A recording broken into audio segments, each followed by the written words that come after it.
They shall not grow old as we that are left grow old. Age shall not weary them, nor the years condemn. At the going down of the sun and in the morning, we will remember them.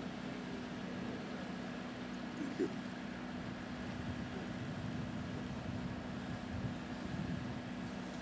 Thank you, Ray. And now it's my pleasure to call upon the Honourable Jason Kenney, Member of Parliament for Calgary Southeast, Minister of Employment and Social Development, and Minister for Multiculturalism, to offer a message on behalf of the Government of Canada. Mr. Kenney.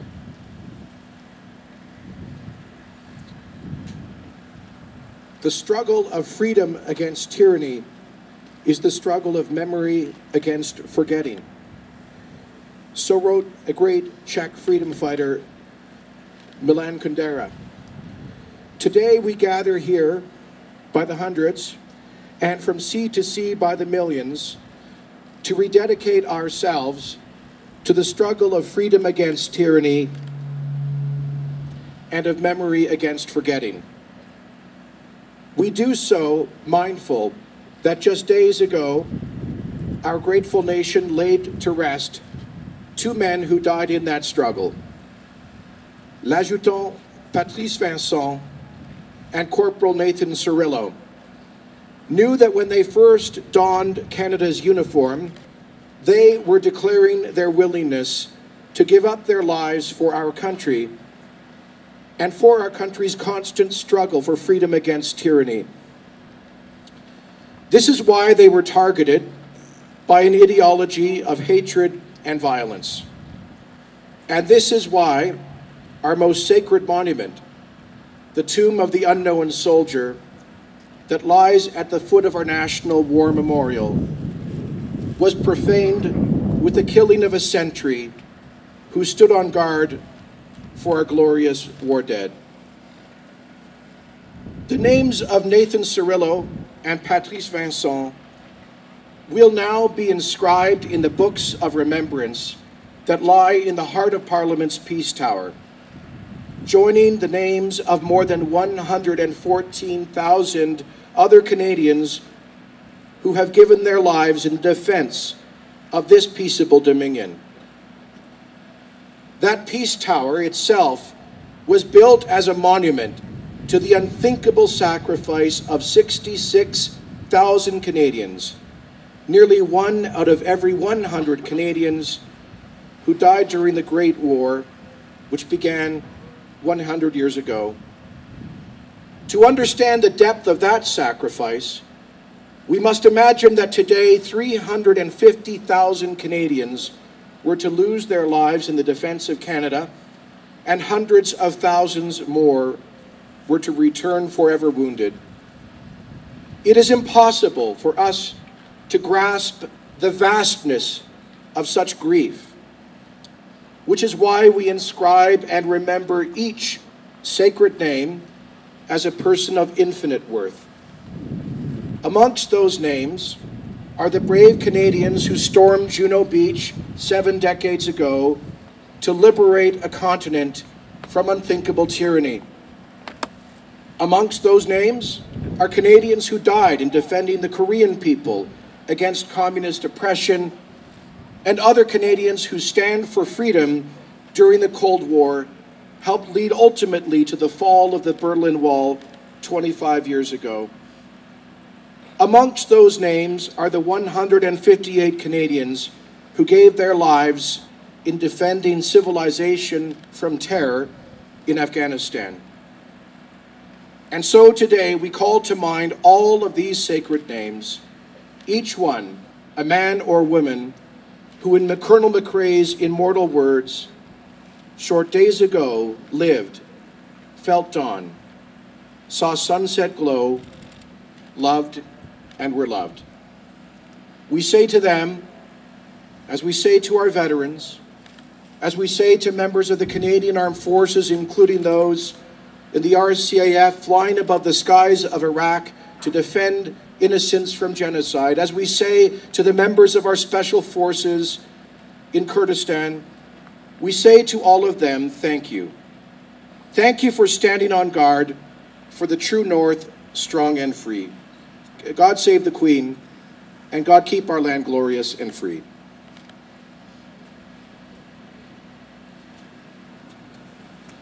Thank you, Minister Kenney. And now I'd like to call on our Premier, the Honourable Jim Prentice, to say a few words on behalf of the province of Alberta.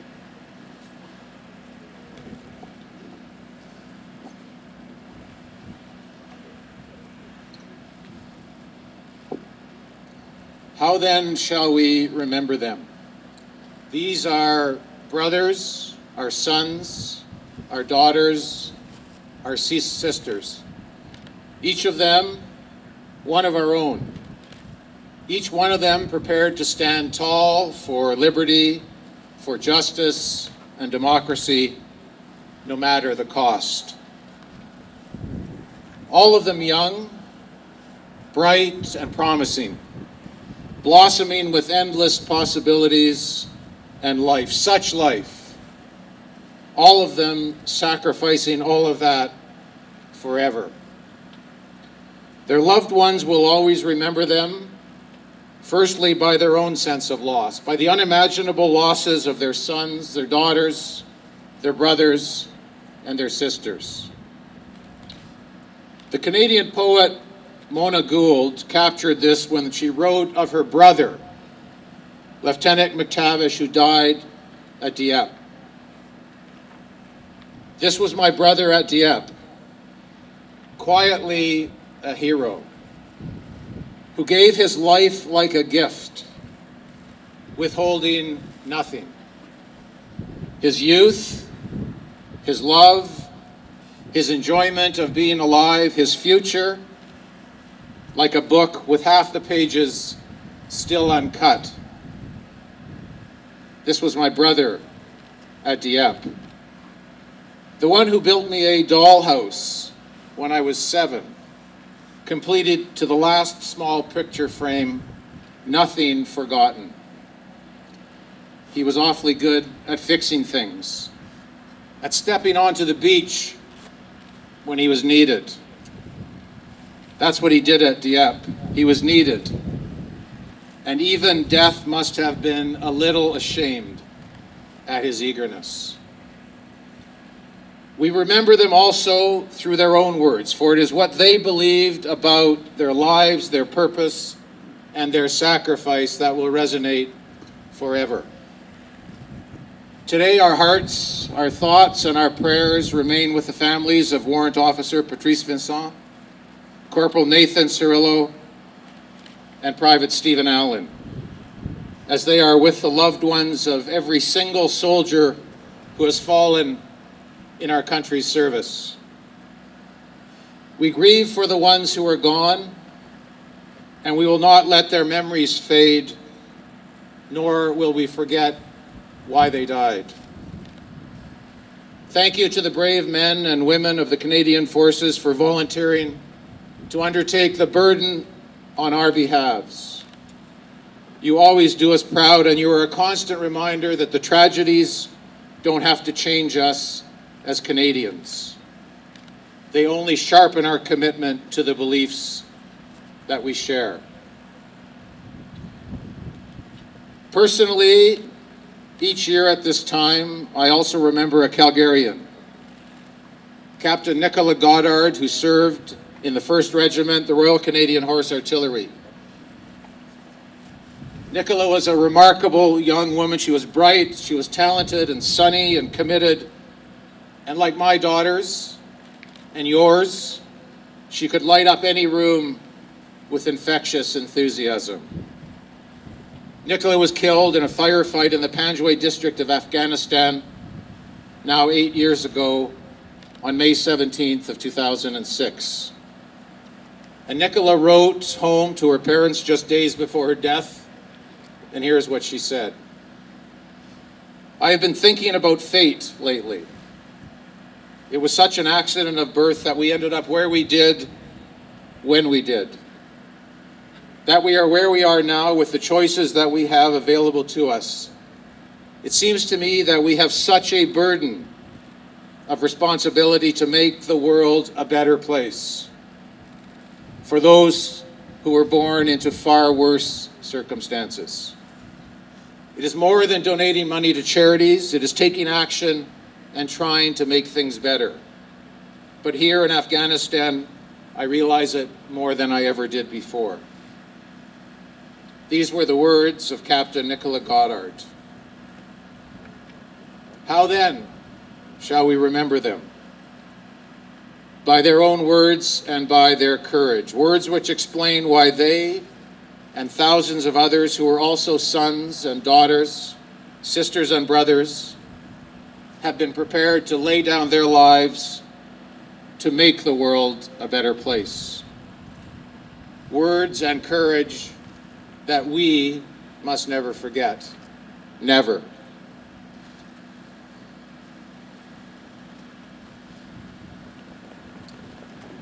Thank you, Mr. Prentice. We'll now continue with the laying of the wreaths.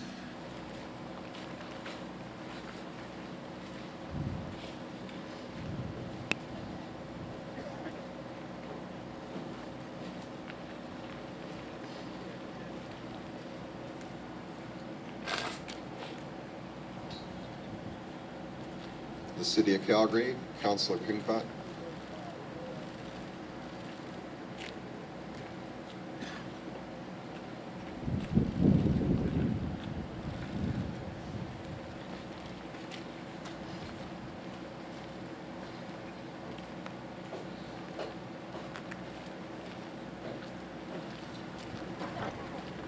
Next, we call on those representing foreign governments, consul generals and consuls, please.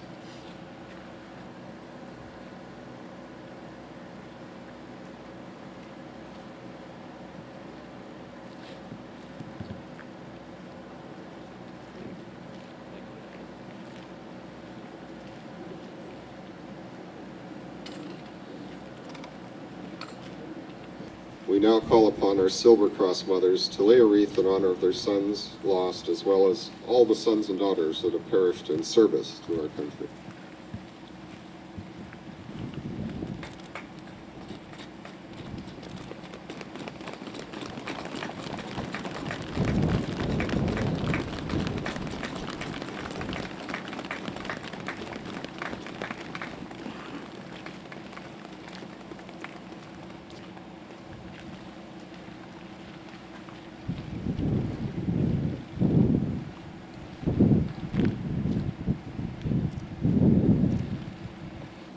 Call forward now the representatives of the three services of the Canadian Armed Forces. Representing the Royal Canadian Navy, Lieutenant Commander Robert McLeod from Her Majesty's Canadian ship Tecumseh.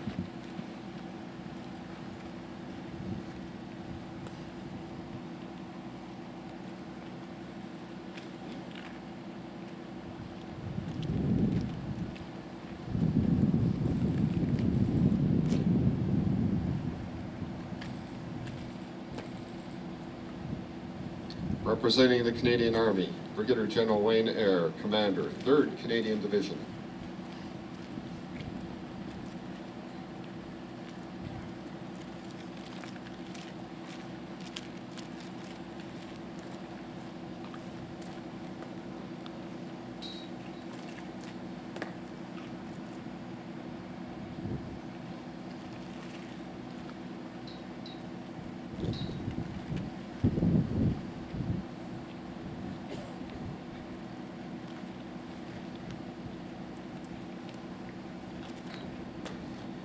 Representing the Royal Canadian Air Force, Colonel Retired Jerry Morrison.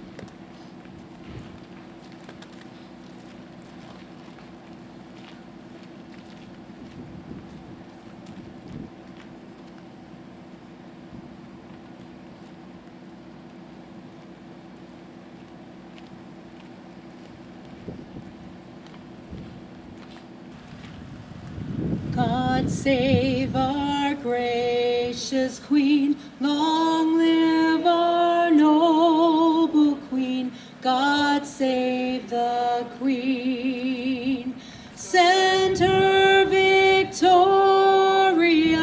happy and glorious, long to reign over us. God save the Queen.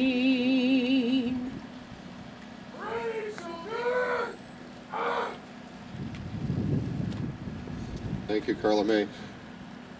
Ladies and gentlemen, I wish to thank all those involved in today's service, including our many sponsors, donors, and supporters, with special thanks to our piper from the 7/8 Fraser Highlanders, pipes and drums, our bugler from the King's Own Calgary Band.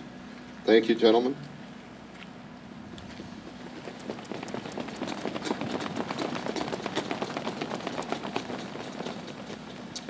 We also thank our distinguished guests, the soldiers, staff, and volunteers who assisted with the setup and management of today's service, our vigil party, the band of the King's Own Calgary Regiment, which it was a little too cold for them to play, but they're here in their game.